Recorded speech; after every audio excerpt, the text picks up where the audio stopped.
terminamos com o assunto da prova, né? Foi segunda-feira, terminamos o assunto de circuitos de corrente contínua. Agora a gente vai começar a parte de circuitos em corrente alternada. E aí, assim, vamos aproveitar muito, né, do que foi estudado na primeira unidade. Muitos dos conceitos continuam os mesmos, só que algumas coisas agora vão mudar um pouco. A gente vai ver que, além das cargas puramente resistivas, vão surgir agora cargas com dois outros elementos, né, com dois outros tipos de carga, que são as cargas capacitivas e as indutivas. E aí um misto entre elas pode haver. Uma parte resistiva, uma parte capacitiva e uma parte indutiva. Isso daí vai mudar o comportamento um pouco das tensões e correntes, certo? Em circuitos puramente resistivos, esses elementos não apareciam porque eles acabavam que sumiam do circuito quando estavam totalmente carregados. Então, no regime permanente não tinha mais o surgimento desses elementos. Agora, nas correntes, nos circuitos de corrente alternada, a gente vai ver algumas mudanças, a gente vai ver do comportamento do circuito, e esse assunto, né, começa lá no capítulo 9 do livro. Eu vou abrir até nessa edição que está disponível para ver exatamente se é no capítulo 9. Eu vou abrir aqui e ver exatamente qual capítulo dessa nova edição esse assunto começa. A edição 8 é o capítulo 9, acredito que tenha permanecido no mesmo, nessa edição mais recente que está disponível lá no site da biblioteca. Mas o título do capítulo vai ser Análise de Regime Permanente Senoidal, certo? Então, agora, como eu já tinha apresentado inicialmente, as tensões não vão ser mais constantes, né? Como ocorre numa pilha, numa bateria de um carro. A tensão não vai ser mais fixa, constante. A tensão vai ser alternada numa forma senoidal, certo? Então, ela vai ter vai sair ali de um determinado ponto do zero, por exemplo, vai para um pico, depois vem para um vale, depois fica variando em torno do zero ali na forma de um seno. Então, esse é a nossa tensão alternada, né?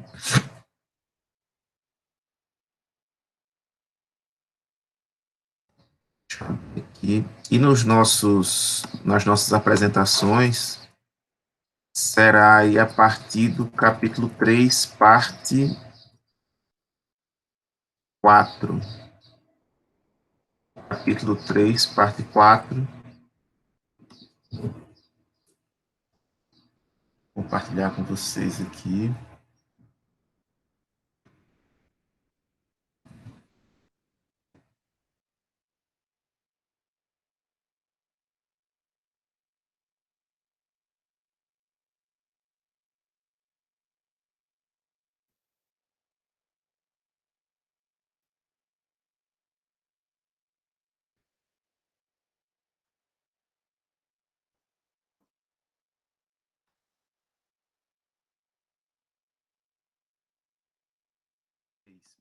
Parte 4.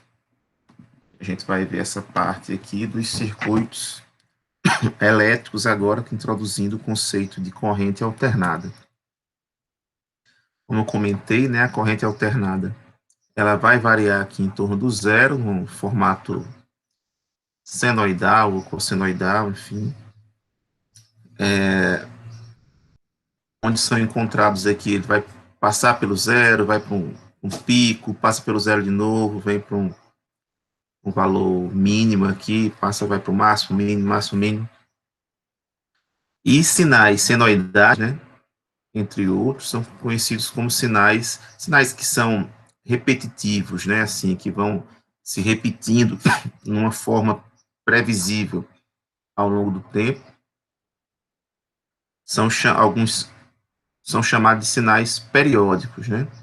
Então, esses sinais periódicos, eles têm algumas características, tais como o nome já indica, né? O período, que é a duração de cada repetição. Então, se a gente subdividir esse sinal, né, na menor parte dele, que aí se eu repetir essa menor parte, eu vou conseguir reproduzir o sinal inteiro. Essa menor parte, a duração dessa menor parte é chamada de período. E essa menor parte é o ciclo, né? Por exemplo, nesse sinal aqui, se eu pegar, por exemplo, da passagem do zero até essa outra aqui e sair repetindo, eu não vou conseguir formar o mesmo sinal. Vai conseguir formar aqui só a parte positiva, né, sendo repetida. Então, se você pega de um vale até o outro aqui, de um mínimo até o próximo, e se eu sair colando, recortar e sair colando uma do lado da outra dessas imagens, eu consigo reproduzir o sinal todo.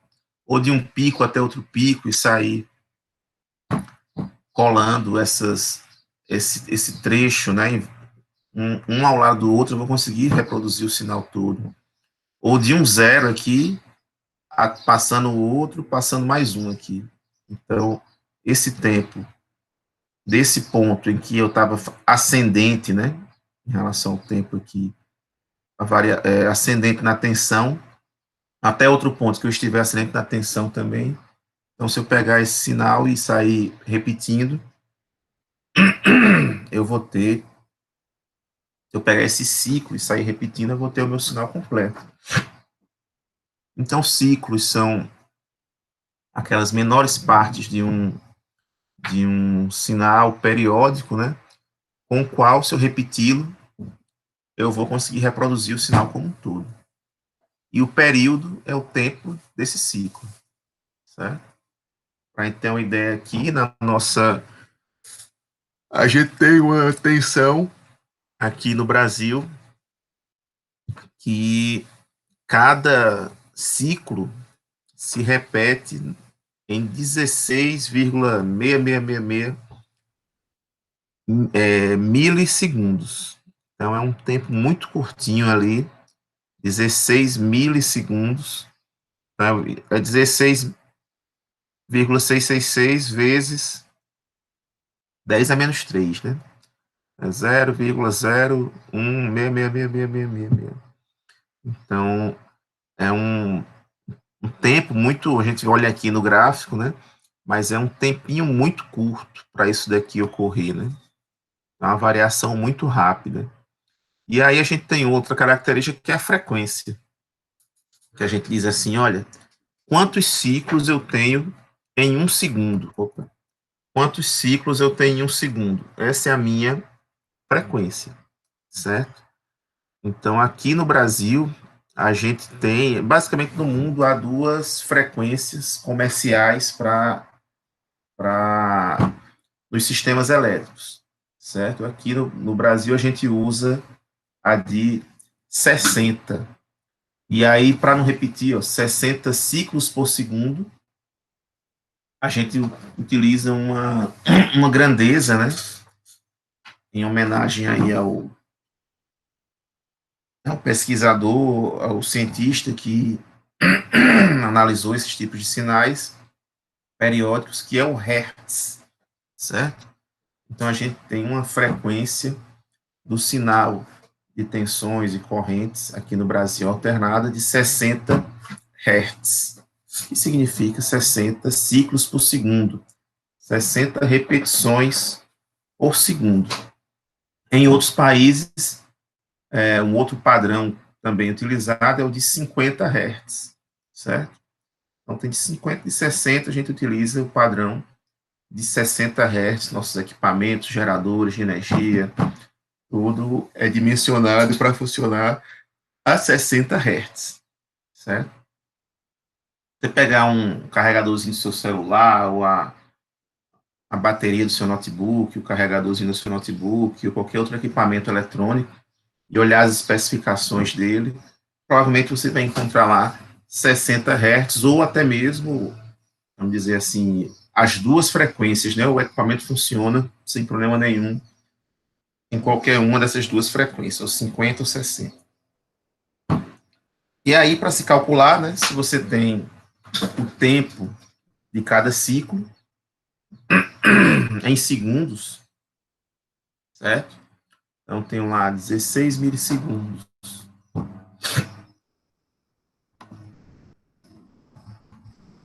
16 milissegundos é 0,01666666, certo? Eu botei lá um brilho. 16 milissegundos é isso aí que eu coloquei. Então, se eu quero saber quantos ciclos com esse período tem um segundo, é só pegar um segundo e dividir por 0,016666. Eu coloquei para deixar bem redondinho o número. E aí, se eu divido aí esse 1 segundo em partes de 16 milissegundos, eu vou obter aí 60 Hz, certo? Então, essa é a nossa frequência.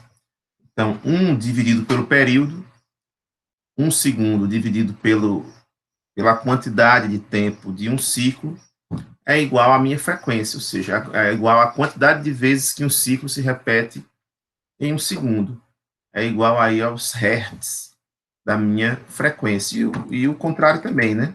Se eu dividir 1 por 60 ciclos de um segundo, então vai me dar aí o período, né? Que é 16 milissegundos, certo? Então a gente tem essa formulazinha aqui a frequência é o inverso do período, o período é o inverso da frequência, né? Consequentemente. Essa frequência estando em ciclos por segundo ou hertz, certo? E aí, além da frequência em hertz, os ciclos por segundo, a gente tem também a frequência angular. Então, a gente vai transformar esse meu sinal, né, em uma equação matemática, em uma equação, efetivamente, né? E vai ter aqui o quê? O cosseno, ou seno, né? No caso, que a gente vai usar por padrão cosseno, certo? O livro acaba usando por padrão cosseno, e aí a gente vai deslocar aqui no tempo esse cosseno, né? Que o cosseno de zero é 1, não é isso? Então, a princípio, se fosse zero aqui, o cosseno no tempo zero aqui, ele acabaria começando no pico. E aí a gente vai deslocá-lo com esse ângulozinho aqui, φ, e aí você consegue colocar o início onde você quiser, no próprio zero, como seno, no máximo aqui, como cosseno puro, aqui deslocado um pouquinho, enfim. E o cosseno, o seno, a amplitude máxima deles é 1, né? Lembrando daquele ciclo lá, trigonométrico, a amplitude máxima de seno ou cosseno vai ser igual a 1. Eles vão variar ali entre menos 1 e 1, certo? Dependendo do ângulo que ele tiver ali, ele vai variar entre menos 1 e 1. Então, é isso que a gente vai ter. Se eu multiplico menos 1 por um valor máximo, né? Essa daqui vai ser minha variação. Então, ele vai variar aqui entre o valor máximo positivo, quando o cosseno for 1, e o valor máximo negativo aqui, quando o cosseno for menos 1. E quando for zero, vai dar zero, né? Qualquer coisa multiplicada por zero vai dar zero aqui, e no intervalo vai respeitar essa variação. Então, quando a gente for considerar a frequência, né, nesse sinal, internamente a equação matemática, a gente vai utilizar a frequência angular,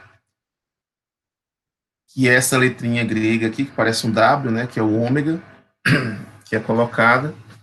E aí, para converter a frequência em hertz pela frequência angular, é só multiplicar por 2π, certo? 2π em radianos, né? É proporcional a um ciclo de 360 graus. Então, quando eu multiplico aqui por 2π, eu tenho a minha frequência angular, ok? E aqui a unidade vai ser se a frequência é dada em hertz ou repetições por segundo, né? Quando eu multiplico por 2π, vai ficar radiano por segundo, certo? Isso aqui é a unidade da frequência angular, vai ser de radianos por segundo. Aqui é amplitude, Pm, aqui é a nossa formulação. Deixa eu abrir aqui acho que vai demorar um pouquinho, mas ele vai abrir. MATLAB.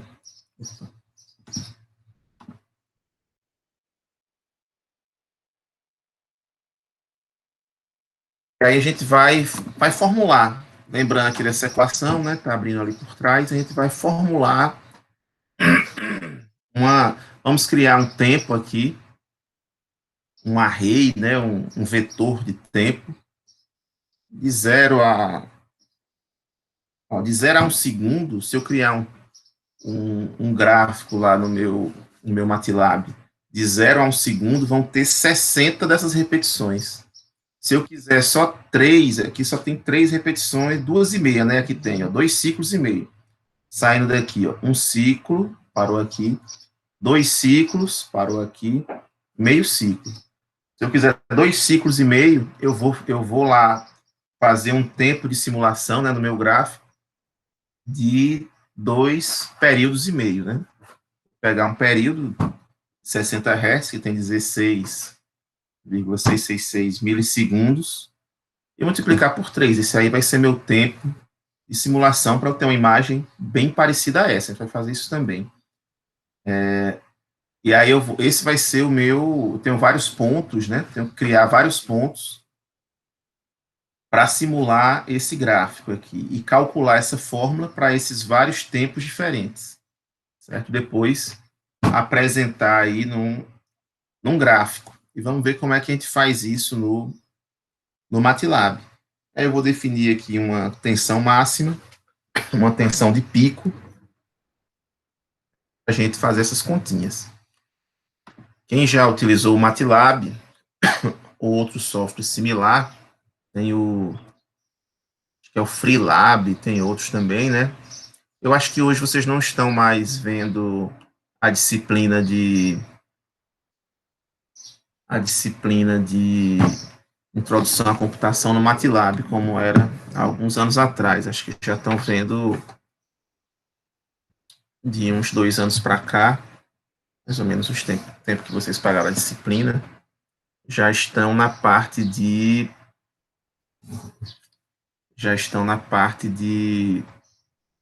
do esqueci o nome do software agora, mas é um compilador específico, né, não é aqui, me deu um branco, do Python, né, da programação em Python, outra linguagem de programação, mas a gente tem algumas características aqui similares a todas as linguagens de programação. A diferença aqui é que no MATLAB, naturalmente, ele já tem tem um mundo de funções diferentes aqui já criadas pelos criadores do MATLAB, né? Eles têm bibliotecas de funções, né? Que já facilitam um pouco sua vida nas mais diversas áreas da engenharia, da matemática, da estatística, enfim. Então, ele já tem esse conjunto de funções prontas que nos auxilia, né? Quando você precisa de programar alguma coisa. Então, aqui, basicamente, a gente tem algumas vantagens frente a outras, a sintaxe, né, de outras linguagens de programação. Você não precisa, por exemplo, declarar as funções, dizer se um número é inteiro, é um caractere, ou se é um número fracionário, enfim. Você não precisa muito de declarar essas informações antes de apresentar um número. Se eu botar aqui simplesmente A igual a 1, já entende que esse é o valor de A e bola para frente. Eu também posso dizer que B igual a 0,005 lá. Ele também já entende ele vai truncar aqui pela configuração default que ele tem, acaba truncando em 4, arredondando, né, em 4 casas decimais aqui, mais significativas. Então, ele acaba arredondando, mas ele tem várias vantagens. Essa telinha aqui inicial é a tela de comando. Então, se eu for lá e digitar qualquer comando, ele já entra direto. E aqui ele já cria uma área de trabalho, né, um workspace, com as variáveis criadas, digitadas aqui na área de comando. Se quiser apagar a área de comando, eu dou um CLC, limpado na área de comando. Se eu quiser apagar essas variáveis da minha área de trabalho, eu dou um clear, ou mandar limpar tudo, ele vai e apaga as constantes criadas aqui na minha área de trabalho. Então, na linha de comando, né, aqui na janela de comando, toda linha que você digitar, ele vai entrando uma por vez, vai entrando um comando por vez, né? E aí, para não ter que criar, né, eu acabo criando um script, né? Eu posso criar um script, que basicamente um script é o quê? É um arquivo em texto e a janela de comando vai ser lida linha por linha. Então, aqui eu vou criar, para não ter que digitar linha por linha aqui, eu crio um script que pode ficar salvo. Então, tá aqui, eu vou criar aqui o script que vai ficar salvo. E aí eu vou gerando linha por linha.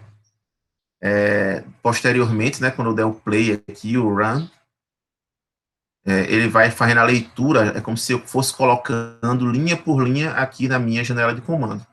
Então, todo programa que eu inicio, eu gosto de botar um clear, um CLC e um clear all, para apagar tudo que tiver de lixo lá na área de trabalho. Aí depois eu venho e coloco aqui, o que eu estou lembrando aqui, eu quero fazer isso daqui, ó.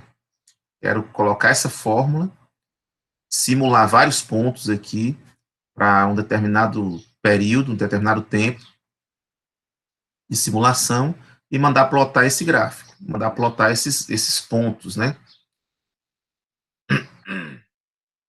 Aqui eu vou ter que criar algumas variáveis. Primeiro eu vou definir aqui quem é a minha frequência, e eu sei que a minha frequência vai ser de 60 Hz. Certo? Aí ao final, eu vou colocar um ponto e vírgula, porque se eu fizer assim, ó, F igual a 60.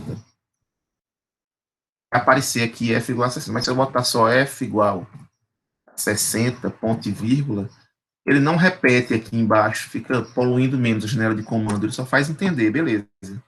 F igual a 60, guarda ali na memória, mas não fica digitando aqui na área de comando. Então, bota um ponto e vírgula aqui, está resolvido. Isso aqui é a minha frequência.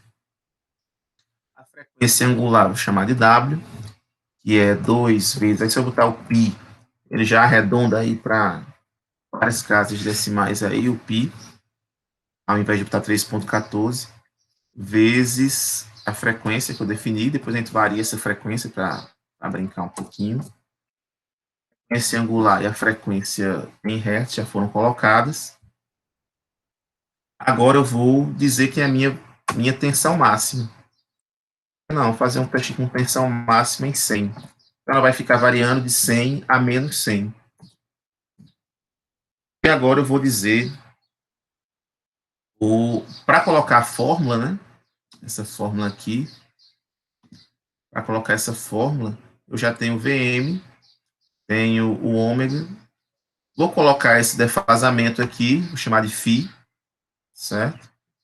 Esse defasamento φ.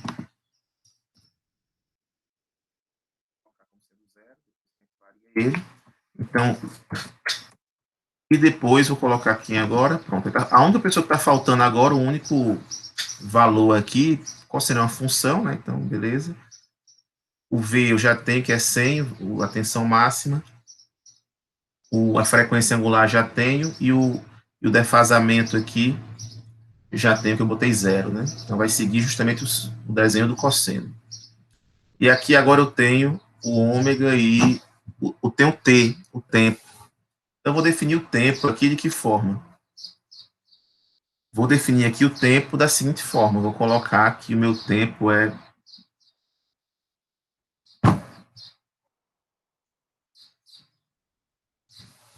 Só um minutinho aqui para atender, que acho que é uma ligação importante.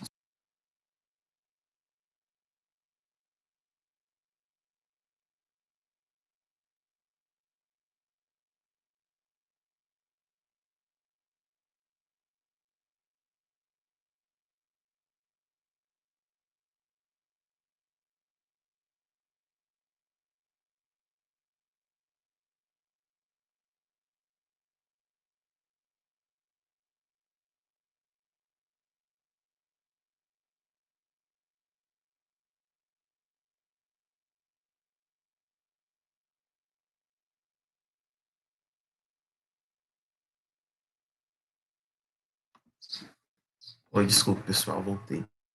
Sim, então, continuando aqui, né, a gente tem... A gente tem aqui... A gente tem aqui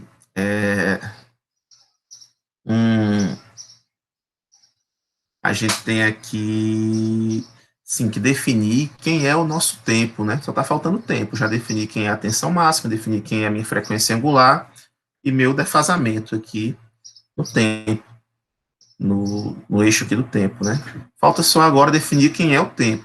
E eu disse para vocês, a gente vai colocar um tempo entre, se eu colocar entre 0 e 1, vão ser 60 ciclos.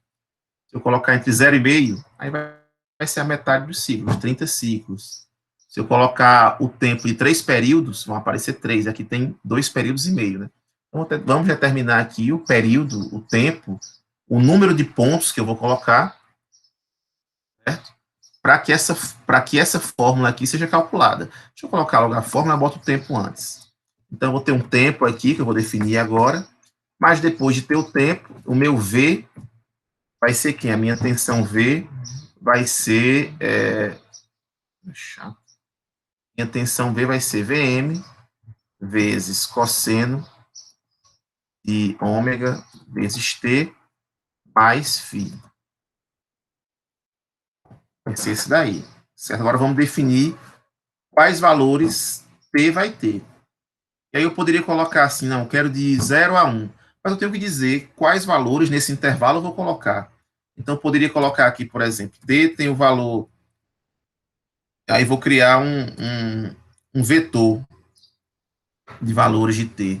0, 0.1, 0.2, 0.3, 0.4, 0.5, 0.6, 0.7, 0.8, 0.9 e 1. Então, aqui tem 10, 11, né? Considerando o zero também, aqui tem 11, um vetor com 11 números. Só que olha a distância, né? Tá a distância de 0, 1 para cada um. A distância de 0, 1, não vai ser representativa para a minha frequência do sinal, o meu período de um ciclo, ou seja, o tempo que ele vai em cima, volta para o zero, passa por baixo, vai para o mínimo, depois volta para o zero de novo, é de 16 milissegundos, né? É de 0,016. Então, é um tempo já curto. Imagine se eu pular de 0,1 e 0,1. Eu não vou conseguir representar, não vou conseguir pegar esse formato, né? Então, acaba que eu teria que colocar aqui 0,0001, 0,0... Mas o cara digitar isso daqui um por um, ó, vai dar um trabalho danado. Para que eu coloque, por exemplo, 1000 pontos entre 0 e 1.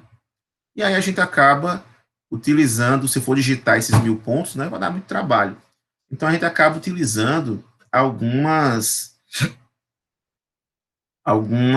facilidades que o MATLAB permite. Por exemplo, o MATLAB permite que eu defina que eu tenha esse mesmo trabalho que eu tive aqui, digitando um por um desses 11 números, da seguinte forma: eu coloco aqui 0, coloco 2 pontos, coloco o intervalo que eu quero de um para o outro, que é um intervalo de 0,1, e coloco o ponto final.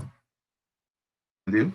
Então, fica aqui 0, que é o ponto inicial, 2 pontos, no meio, o intervalo de um para outro, e no dois pontos, e no fim o último número.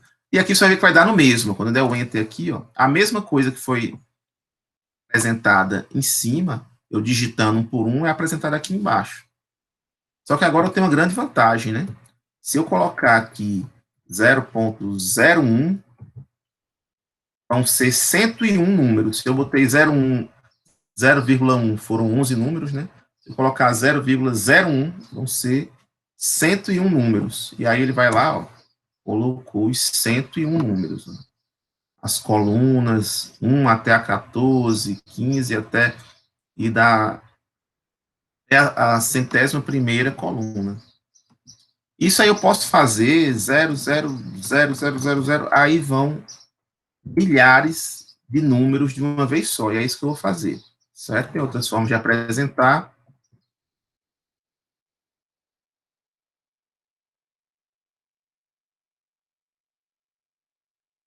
Mas a gente vai fazer assim. Então, aqui, ó, o meu primeiro é 0, o meu segundo, vou colocar 0001. Se eu coloco 0001, aqui, ó, aqui eu tinha 11 números, né? Aqui eu tinha 11 números, aqui eu tenho 101 números, aqui eu tenho 1001, aqui eu tenho 10.001 números, certo? Entre 0 e 1. E aí agora eu vou conseguir realmente pegar aquele detalhe, né, da variação ali do meu... Eu tenho 1 milissegundo, né, de intervalo de um para outro. Então, esse meu sinal, que tem 16 milissegundos do início ao fim de um período, se eu boto 1 milissegundo, eu consigo representar cada ciclo com 16 pontos, mais ou menos. Certo? Então, vou deixar até assim, para a gente ver a representação de cada ciclo com 16 pontos. Aí depois eu vou e aumento para um número maior de pontos de representação para cada ciclo, para você ver a diferença que vai dar. Então, pronto, já criei aqui o meu sisteminha, né, a minha formulação, certo? E o que ele vai fazer? O V, aqui tem 1001 pontos, né? Então, o V vai ser calculado 1001 vezes. Calculado de que forma? Vai ser essa constante, que é 100 vezes aí o cosseno de uma constante, que é aqui 60, 2π vezes 60, vezes esse, vou pegar o ponto 1, o ponto 0 aqui, mais φ. Ele vai fazer isso com ponto 0, com ponto 0,001, com ponto 0,002, até 1, certo? Isso daqui vai ser, essa continha vai ser feita. Aí vai plotar, aí tem a função plot, aí você faz x, y, né? Aqui, ó, x, y, já dá até a dica. O x é o t, o y é o v. Para entender aí, agora a gente vai ter 1 segundo de sinal sendo plotado aqui. Eu vou lá e vou botar aqui na área de trabalho.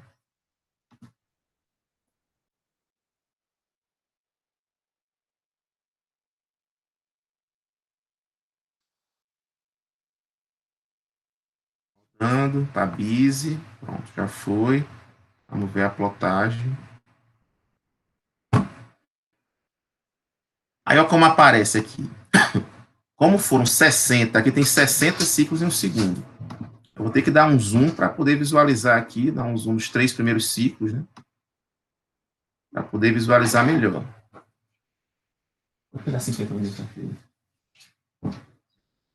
Aí eu vim aqui, dei um zoom. Tá aqui, ó. Olha como ficou aqui o meu sinal. Agora, olha como 16 ciclos por segundo, o sinal fica meio feioso. O sinal fica meio com esses... Ele faz o quê? Ele calcula os pontos, né? Depois faz a interligação de um ponto com o outro. depois de calcular os pontos, 16 pontos, ele faz uma reta, né? O ponto com o seu coleguinha vizinho ali mais próximo. Então acaba que fica esse negocinho meio quadradinho aqui, né? Não fica suave essas curvas, né? E aí, se eu quiser aumentar o número de pontos, eu vou lá e coloco um número maior aqui, de um zero a mais, né? Aí aumenta agora, ao invés de ser representado por 16 pontos, vão ser 160 pontos, né? Agora a gente faz de novo aqui, roda de novo. A gente vai ver lá na figura que mesmo se eu der um zoom agora, já não fica, eu não consigo mais ver tão facilmente. Aqui, vamos dar um zoom aqui para vocês verem.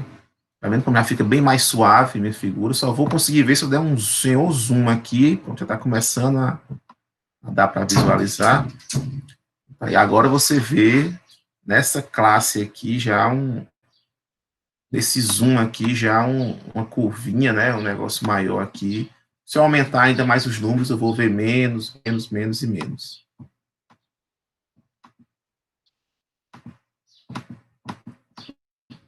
Certo? Ao invés de plotar os 60 assim, né? Vou plotar 2,5 períodos.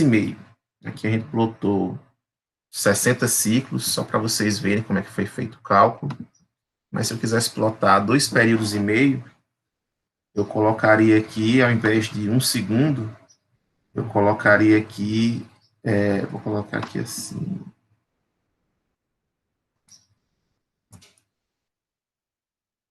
colocar T final. Será que vai assim? Não sei se eu colocar aqui dois. Vou colocar aqui o período, quem é? E maiúsculo, 1 sobre F. Aí o período final, E vezes 2,5. Aqui, final, essa função permite.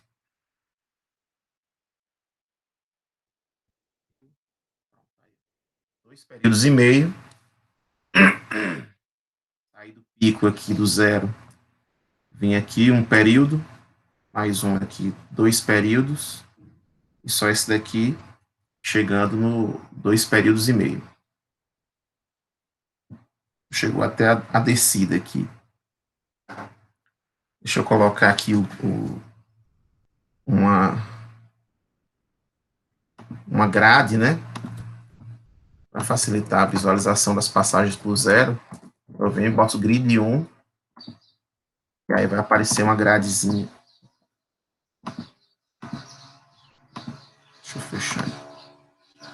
Ai, meu Deus.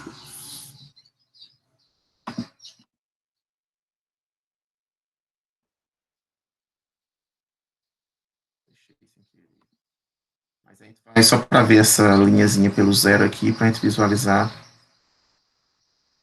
ela melhor.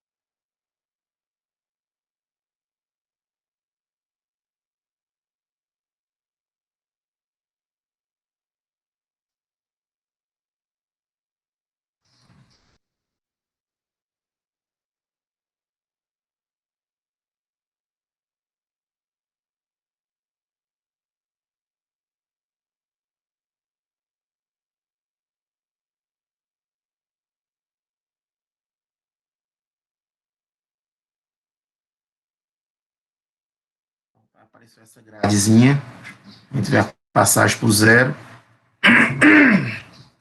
Vendo aqui a passagem por zero. E aqui os 3 ciclos. E agora, o que eu mudar agora no meu programa original, eu mudo aqui no meu gráfico, né? Deixa eu ocultar, aqui assim. Por exemplo, se eu quiser mudar aqui o meu φ, né? O meu defasamento, eu colocar aqui é um cosseno. Então, o cosseno é de zero, né? No tempo zero, ele começa no 1 positivo. Se eu adiantar 90 graus aqui, colocar 90 graus aqui, e lembrando, internamente, né, até como já indica aqui, a minha frequência angular é em radiano por segundo. Quando eu multiplico radiano por segundo pelo tempo, em segundos fica só radiano, né? Então, o defasamento φ tem que ser em radiano também. Não posso botar 90 graus aqui. Então, colocar aqui 90 é π sobre 2, né? 90. Certo? Então, vou colocar 90 graus e a gente vai ver que ele vai começar do zero agora, meu sinal. Tá vendo? Começou do zero. Se eu colocar menos 90, na verdade, aqui, aí ele vai ficar igual seno mesmo.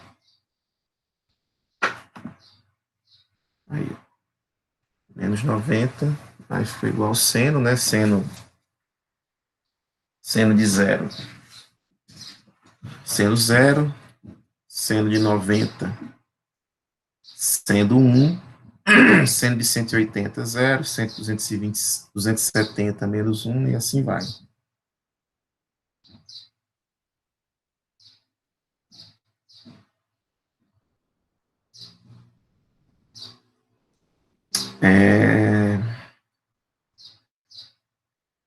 E a gente pode mudar frequências, pode mudar um monte de coisa que eu quiser, que o sinalzinho vai mudando. Eu posso colocar esse programinha, depois se quiserem testar, variar mais algumas coisas aí lá no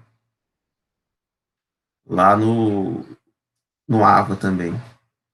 Aqui a gente simulou essa plotagem, esse gráfico, né, com 2,5 ciclos, mas eu posso colocar aqui 10 ciclos. Ele coloca lá 10 ciclos, né? Deixar o zero.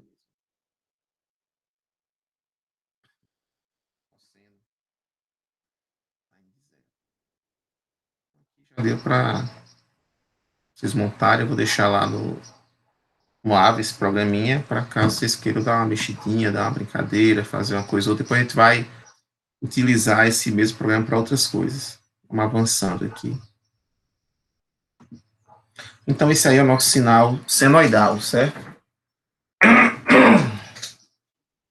Com essas características. Mas aí percebeu-se uma coisa, pessoal. Percebeu-se aí que eu considerar a amplitude máxima, vocês não veem a gente falando com a tensão aqui da rede, né? Eu falando que ela tem 220 volts senoidal, 220 volts cossenoidal, o defasamento. A gente precisa de uma grandeza para sinais periódicos, né, que não meio que não seja apenas a amplitude máxima. Por quê? Porque se eu tivesse esse mesmo sinal com essa mesma amplitude máxima, mas se eu tivesse, por exemplo, uma ao invés de ser um sinal, um seno, fosse, por exemplo, um triângulo, uma onda triangular, ele vindo reto aqui, né? Uma onda triangular. Ou se fosse uma onda quadrada, no formato que eu estou vendo aqui no meu mouse, uma onda quadrada. Ou se fosse algo diferente de um seno, mas senoidal, algo periódico, mas diferente de um seno, um cosseno. Qualquer uma dessas situações aí prejudicaria a minha interpretação do sinal. E aí eu quero deixar o meu sinal conhecido por um determinado valor que determine o que é aquele sinal, que quantifique aquele sinal de forma adequada, só que sem precisar especificar o formato daquele sinal. Eu quero quantificar um sinal e pronto, por um número. E a melhor forma que decidiu-se fazer, né, foi a seguinte, por exemplo, se eu pegasse esse sinal aqui,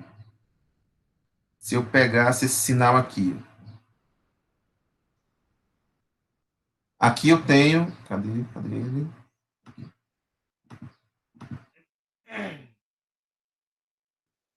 Aqui eu tenho um seno, né, meu V é um seno.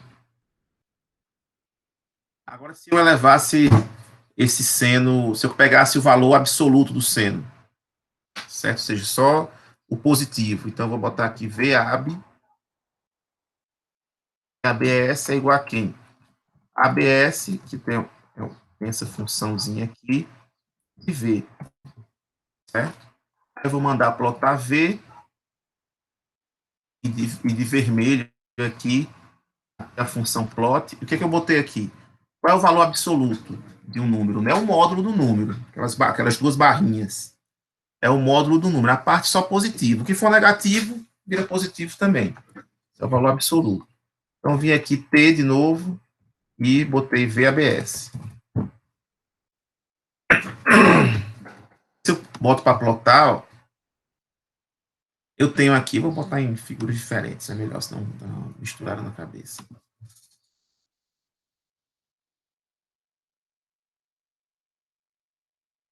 Figura 1, vou criar uma figura 2.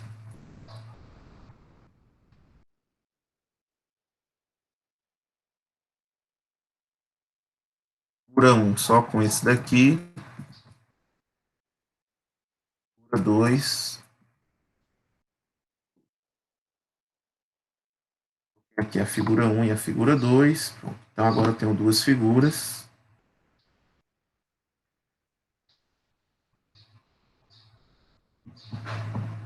Certo? A figura 1, partindo aquela que a gente já tinha, né? Saindo do 100 até o menos 100, variando. E a figura 2, olha como ela está aqui. Ela vem do 100, aí vem descendo para o 0, depois ela meio que dá um salto aqui, volta para o 100, 0, 100, 0, 100, 0. Ela rebate aqui no 0. Aí você vai dizer, professor, como é que eu vou definir isso daí? Qual a diferença? São iguais essas duas? Eu vou dizer, não, são figuras diferentes. Não são iguais, não, são diferentes. Será que eu quero deixar ela parecida com a outra? Tem algumas configurações, só que eu esqueci agora. Como eu botaria ela de 0 a 1, de 100 a menos 100 aqui para apresentar, mas enfim. Elas são diferentes, essas duas, só que elas têm a mesma amplitude e são resultantes de um mesmo sinal, que é um cosseno, certo? Elas têm a mesma amplitude máxima e são resultantes do cosseno. Então, se você disser, olha, essas duas aí têm a mesma tensão, essas duas aí têm 100 volts. A tensão máxima, está mentindo? Não, as duas têm 100 volts. Mas são sinais totalmente distintos, certo? Então, decidiu-se, ó, o que eu vou dizer? Olha, o valor que vai representar efetivamente esse meu sinal, eu tenho que deixá-lo aí, vamos dizer assim, isento a sinais positivos, negativos. Eu vou deixá-lo isento a sinais negativos, para que ele não seja impactado pela parte negativa dos sinais, certo? Para representar melhor. Se eu pegar o valor médio de um seno, vai dar 0. Se eu pegar aqui o valor médio apenas, olha, se esse meu sinal aqui, eu vou classificá-lo pela média desses pontos. Aí, se eu pegar aqui a média, vai dar 0. Certo? Então, não é um bom valor que vai representar o meu sinal 0. Então, 0 não dá para representar bem. A média não dá para representar bem. Elevar só ao quadrado é suficiente? Talvez não seja uma boa. Então, decidiu-se fazer o quê? Eu vou elevar meu sinal ao quadrado, porque aí eu mato os que estão em 0, e depois eu vou calcular uma média dos pontos. Então, quando eu elevo esse sinal ao quadrado, né, esse aqui, a parte positiva, é multiplicada por 2, A parte negativa, por 2 não, por ele mesmo. A parte negativa é multiplicada por ele mesmo, então menos com menos vai dar mais, então vai ficar todo mundo para cima aqui. Depois eu calculo a média desses pontos, e como é a média? Uma integral é nada mais, nada menos que um somatório, certo? De uma função contínua. Então, eu vou fazer o somatório dos pontos e vou dividir pela quantidade de pontos, pelo tempo, né? Eu faço um somatório, um determinado período, e divido por esse período. Então, estou calculando a média, quando eu faço a integral e divido pelo tempo de duração aqui dessa integral. Do ponto 0 até o ponto t aqui, por exemplo, né? Então, estou calculando uma média dos pontos, e depois, para tirar o impacto da raiz quadrada aqui que eu elevei, eu vou passar uma raiz, agora não no sinal mesmo, vou passar uma raiz na média desses pontos que foram elevados ao quadrado. E aí, esse daqui é basicamente o nosso valor RMS, que vocês já devem ter ouvido em algum momento, essa sigla RMS, que significa Root Mean Square, quadrado da média da raiz, né?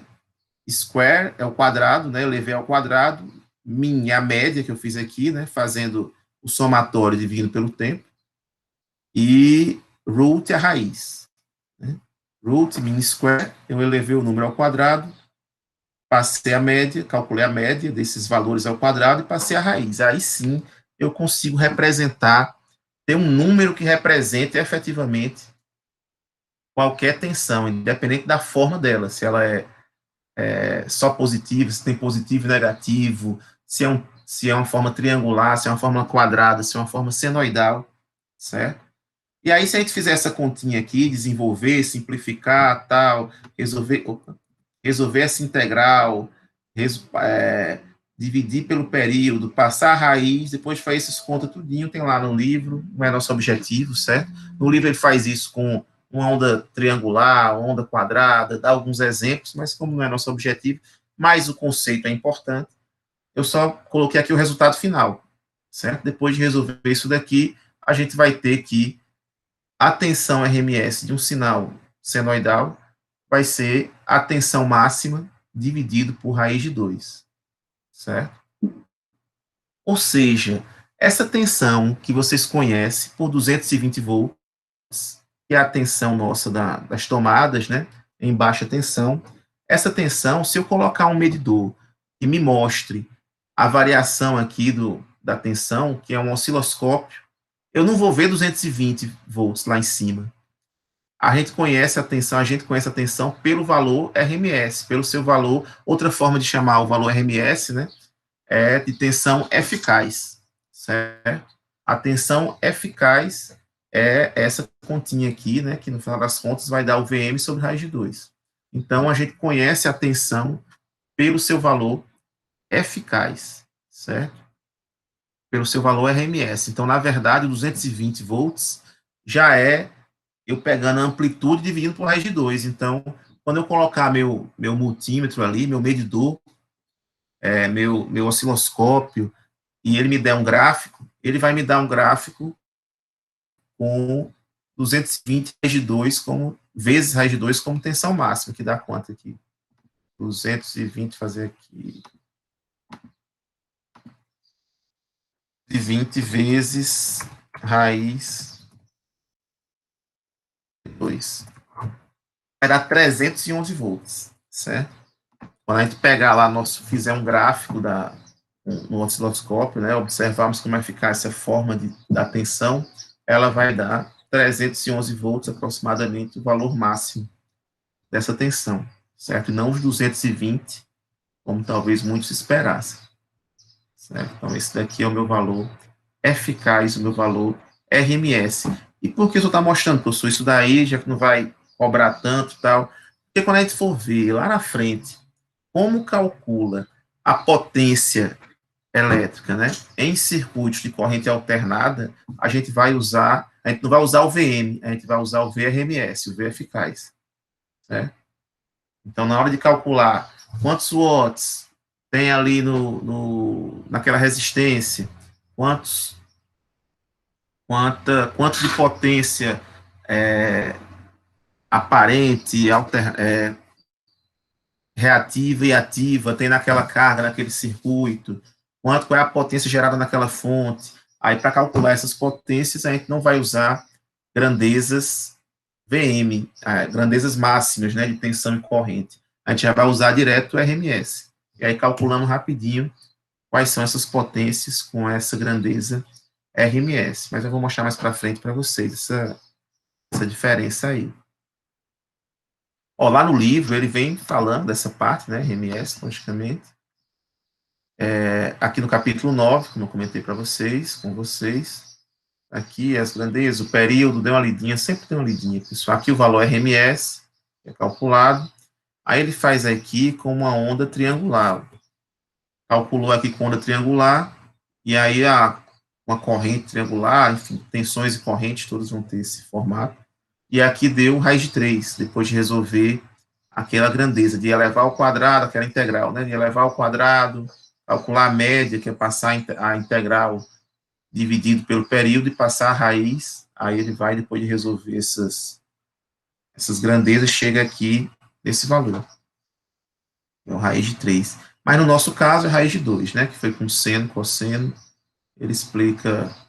Aqui, na verdade, ele nem detalha muito, né? Já bota direto o resultado também. Já bota aqui o valor da tensão RMS, elevando ao quadrado, calculando a média, passando a raiz, root mean square, aqui, ó, é eficaz o RMS, root mean square, e aqui o valor final dessa tensão RMS, certo?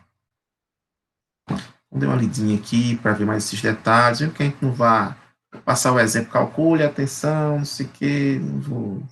de um sinal, então você vai trabalhar com sinal senoidais, não vou colocar onda triangular, onda quadrada, não vai ter isso, ou essa ondazinha aqui, diferentezinha, não vai ter essa questão não, certo? Vão ser só senos ou cossenos, ondas senoidais. E aqui tem 2 exemplos que a gente vai fazer. O primeiro, esse exemplo aqui, só para a gente ver se a gente entendeu essas grandezas e tal. Uma corrente senoidal tem amplitude máxima, ou seja, a mesma, tudo que a gente viu aqui para V, certo? V e VM aqui, também vão servir para I e IM, certo? Tensão, corrente máxima, frequência da corrente, o defasamento da corrente, tudo que serviu para tensões serve para corrente também, de forma análoga. Aqui é uma corrente senoidal com amplitude de 20 amperes, amplitude máxima, meu I máximo, meu IM. A corrente passa por um ciclo completo em 1 milissegundo e o valor da corrente no tempo zero é de 10 amperes. Então, tudo que a gente vai fazer, pessoal, a gente vai começar aqui por um ponto importante, que é o ponto importante aqui, que é a leitura, né, a leitura do nosso enunciado. Aqui, meu quadro. Aqui minha câmera.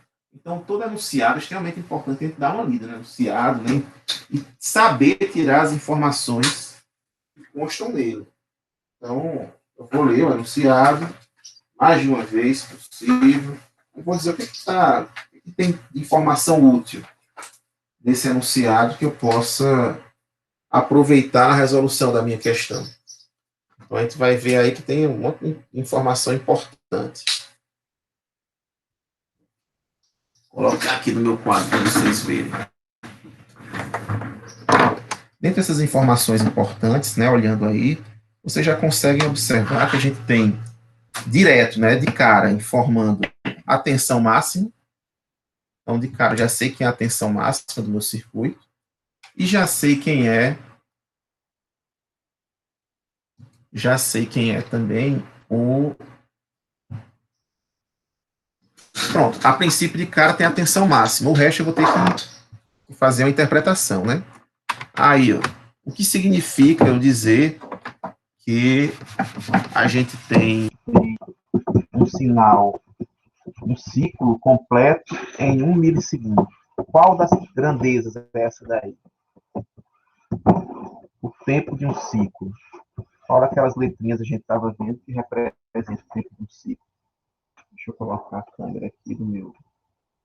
Ah, não, já foi para ela, né? Deixa eu ver se está centralizado aqui. Não, está centralizado.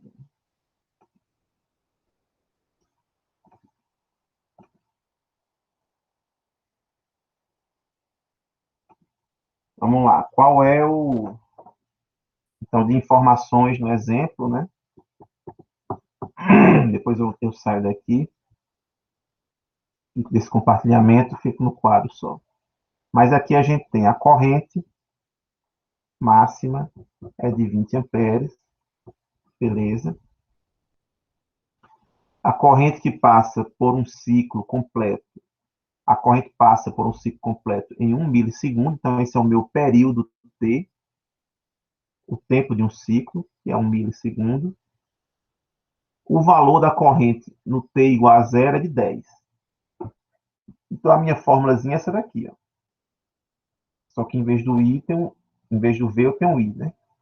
Então, a minha função I, que varia com o tempo, no tempo zero, é igual a 10. Então, vou fazer aqui. I no tempo zero igual a 10 amperes. E a minha fórmula completa é I igual a Im cosseno de ômega t mais φ. E aí pergunta quem é a frequência F, pergunta quem é o ômega, pergunta quem é o I de T e pede quem seja o IRMS, o I eficaz. Vou sair daqui, vou lá para o quadro, já que a gente pegou as informações de enunciado. Pronto, então aí vocês estão vendo o quadro. E a gente tem aqui, ó, eu sei que a minha fórmula é essa daqui, vou até colocar o IDT aqui, ó, porque é uma função, a corrente em função do tempo, certo? Então a gente tem essa fórmulazinha aí. Aqui eu tenho 20 amperes, 1 milissegundo, 10 amperes. Quem é a frequência em Hertz? Quem é a frequência em radiano por segundo? Qual é essa fórmulazinha aqui, né? Completa. E quem é o meu I eficaz, RMS? Aqui do enunciado já tirei que a corrente, aqui são os dados, né? Aqui são os dados da questão. A corrente máxima, o período, e foi dado também no tempo igual a zero, qual o valor dessa fórmula aqui. Então, dessa forma eu já tenho quem? Eu tenho esse valor aqui, valor conhecido. Eu tenho só ele, por enquanto, direto, né? Mas tenho como encontrar, se eu tenho tempo, eu tenho como encontrar a frequência. Se eu tenho período, eu sei que a minha frequência é 1 sobre o período. Então, 1 milissegundo vai ser quem? Vai ser 1 sobre 1 vezes 10 a menos 3. E vai ser 10 a terceira, que vai ser 1000 Hz. 1000 Hz. Certo? Então, 1000 Hz. E aí o ômega, a frequência angular, é a mesma coisa que 2π vezes f. E vai dar 2000π. Radiano por segundo. Radianos por segundo. Achei o meu... Opa, da minha forma já achei esse também agora, né? O ômega. Falta achar quem agora, para terminar? Falta achar o defasamento. E aí a gente pode usar o terceiro dado aqui. E no terceiro dado eu sei que no tempo igual a zero, quando t for zero, essa equação o resultado dessa equação aqui vai ser 10. Então, se aqui, ó, I de 0 é igual a quem? É IM vezes cosseno de ômega, que é 2000π, eu vou botar 2000π aqui, ó, vezes 0, t não é 0, né? Mais φ. Pronto. Aqui eu fiquei, ó, I de 0 é 10, né? IM é 20, cosseno 2000. 2000π vezes 0 é 0, qualquer coisa vezes 0 é 0. Cosseno de φ, né? Pronto. Eu tenho que cosseno de φ é igual a 0,5, certo? E aí, quem é o φ aqui? Aí você vai lá na calculadora e coloca φ, é o arco cosseno, né? O cosseno a menos 1 de 0,5. E vai dar quanto isso daqui?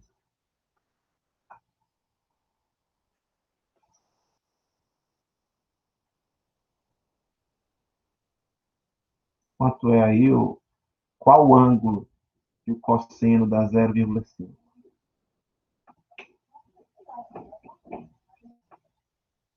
E aí, pessoal, qual é o ângulo que o cosseno dele dá 0,5? Essa é a resposta do cosseno, do arco cosseno de 0,5. Quem lembra aí lá da trigonometria, né? Ensino médio. Qual o ângulo e o cosseno dá 0,5?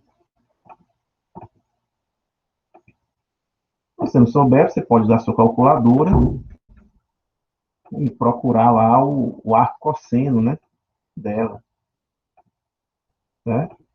Aí você vem aqui, deixa eu compartilhar com você. Deixa eu compartilhar aqui com vocês a minha calculadora. Pronto, aí se for um HP, vou mostrar para vocês como é que ser usado HP.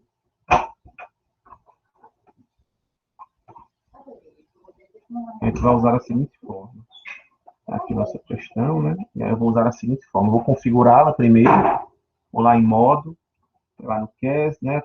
Seleciono aqui a aproximação e dá OK. E depois eu vou dizer que eu quero em graus, certo? Deixar em graus aqui, degrees, e de cara ela vem radiano. Então bota em degrees aí, que são os graus. Aí aqui, ó, tem o cosseno, tem o seno, tem a tangente, e branquinho em cima deles, ó, tem o arco seno, arco cosseno e arco tangente. Então o branco, no branco, o cosseno, a cos, arco cosseno, que é a mesma coisa que cosseno a menos 1, né? Você tem calculadora vem cosseno a menos 1, tem calculadora que vem arco cosseno, e você bota 0,5. E aí deu 60 graus, né? Pi sobre 3, 60 graus, sendo o ângulo que resulta nesse valor de 0,5. Então agora eu já sei, ó, que o meu φ é 60 graus. Então agora essa minha equação aqui de cima, eu já tenho todas as grandezas, eu tenho o V máximo 20, o ômega que é 2000π e o defasamento que é 60 graus, certo? Então já tenho tudo. E o RMS, como é uma grandeza senoidal, é só multiplicar, é só dividir, aliás, né, o I máximo, o IRMS, é o I máximo sobre raiz de 2. Então, o IRMS vai dar 20 sobre raiz de 2 amperes. Tá? Então, essa é a nossa resposta desse exemplo, né? E aí a equação final aqui, né? Ficou I de T 20 vezes cosseno ômega sendo 2000 π vezes T mais 60 graus. Aí aqui, olha, uma dicasinha que eu dou para vocês, viu? Que é fonte de erro em muita prova. Aqui eu quis colocar 60 graus. O livro muitas vezes representa assim, certo? Mas se você olhar aqui para o argumento desse cosseno, né, a parte interna desse cosseno, eu estou misturando radiano com grau aqui, né? Porque, ó, aqui eu tenho 2000 π, que é uma grandeza em radiano por segundo, vezes o tempo, vai dar só radiano, mais 60 graus, que está em graus, né? Mas aí você pode, na hora de substituir na calculadora, por exemplo, ó, o tempo, para o tempo de meio segundo, qual o valor da corrente no tempo, no T 0,5? Aí na hora de substituir na calculadora, logicamente, né? E você vai ter que converter o 60 para radiano. Em vez de botar 60, vai botar π sobre 3, né? Π é 180, e 3 é 60, então π sobre 3, mais aí 2000 π vezes o tempo que você quer substituir aí, 0,5 segundo ou qualquer outro tempo. Mas geralmente no livro a gente às vezes vê muitas vezes misturando dentro do argumento do cosseno o ômega que está em radiano por segundo e o φ, no caso aí vai estar pronto, aqui o segundo exemplo, né? Vou mostrar para vocês aqui. O segundo exemplo é justamente lá no conjunto. Eita, ficou torto, né? Deixa eu botar aqui.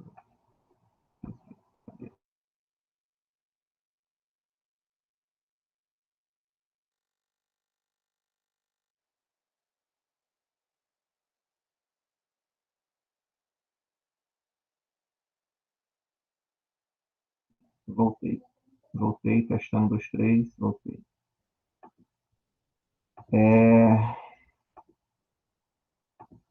O segundo exemplo é justamente sobre isso daí. Ó. Esse aqui foi o exemplo que a gente fez. O segundo exemplo, ó, justamente ele dá uma misturadinha em 300 cosseno mais 120 π. Então, 120 π já é o meu ômega, vezes o tempo, mais 30 graus, que é π sobre 6. Né? Então, já dá uma misturadinha aqui e pede para você justamente calcular. Calcule a amplitude no tempo de tantos milissegundos. Vai multiplicar 120 π por 2,778 milissegundos, vezes 10 a menos 3, mais 30 graus. Então, os 30 graus, se você colocar na sua calculadora, esse aqui mais 3 vai entender como 30 radianos. Aí vai misturar, vai ser diferente a resposta. Então, você tem que colocar 30 graus como sendo π sobre 6. Certo? Coloca lá 3,14 dividido por 6, ou π sobre 6, que ele vai entender como radiano, e o argumento aqui, a calculadora tem que estar em radiano também, né, para interpretar esse ângulo aqui interno é todo em radiano. E aí você consegue calcular essa amplitude aqui. Mas aqui, a partir da formulação, qual o período? Aí você vai se basear aqui no 160, no 120, no ômega, né, na minha frequência angular, que é 120 π, para calcular a frequência em Hz, vai dividir por 2π, vai dar 60 Hz, e calcula o período, 1 sobre 60, que é 16,6667 milissegundos, é o período. A amplitude, aí você vai substituir aqui, como eu disse, né, π sobre 6, e fazer o cálculo na sua calculadora, estando em radianos. E o valor RMS, 300 dividido por raiz de 2. Tranquilo. Beleza, pessoal? Na próxima aula a gente vai falar agora de uma coisa bem simples. Ó. Eu vim aqui no quadro para mostrar para vocês. Uma coisa bem simples, que é basicamente o quê? Fazer uma soma. Fazer uma soma é muito fácil, né? Fazer uma soma de dois.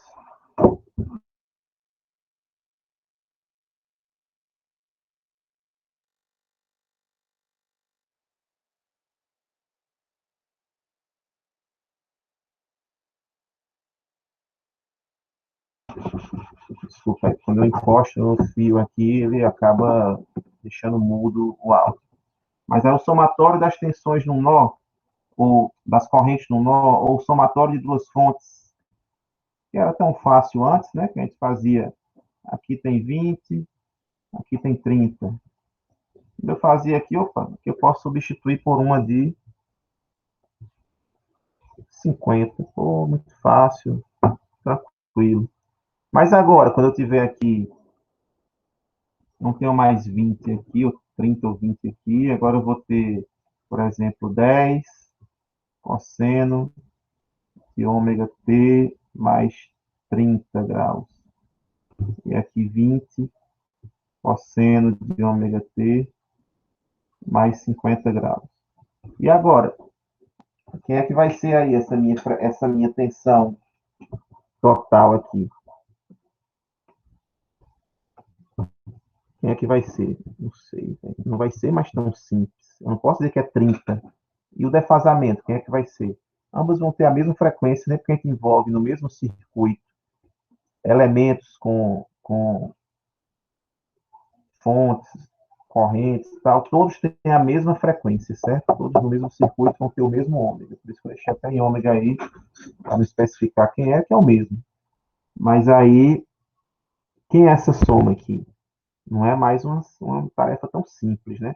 Eu vou ter que recorrer aí a identidades trigonométricas, vai dar um trabalho para eu chegar num valor aqui de tensão nesse padrão aqui, né? De Vm cosseno de ômega t mais φ. Para chegar nesse padrão aqui, vai ser meio complexo. E olha que é só uma soma. É uma soma direta. Isso deveria ser bem facinho, né? Então a gente vai ver que se eu for apelar para sistemas de identidade trigonométrica, isso vai dar um trabalho bem considerável, né? Bem considerável mesmo. Vai ser um problema para a gente. Então, a gente vai ver aí, vamos fazer um exemplo, fazendo essa soma de duas tensões num, de forma usando as identidades trigonométricas, e depois vamos fazendo um recurso específico, que é o recurso dos fasores. Então, a gente vai fazer uma pequena transformação nessas tensões aqui, e também em correntes, e vai permitir que a gente faça somas de forma direta. Ao invés de ter que usar grandezas trigonométricas, a gente vai fazer uma soma de números complexos, certo? Então, não sei se ainda está tendo aí no ensino médio números complexos, mas essa parte de números complexos a gente vai ver uma pequena introdução dos números complexos, né?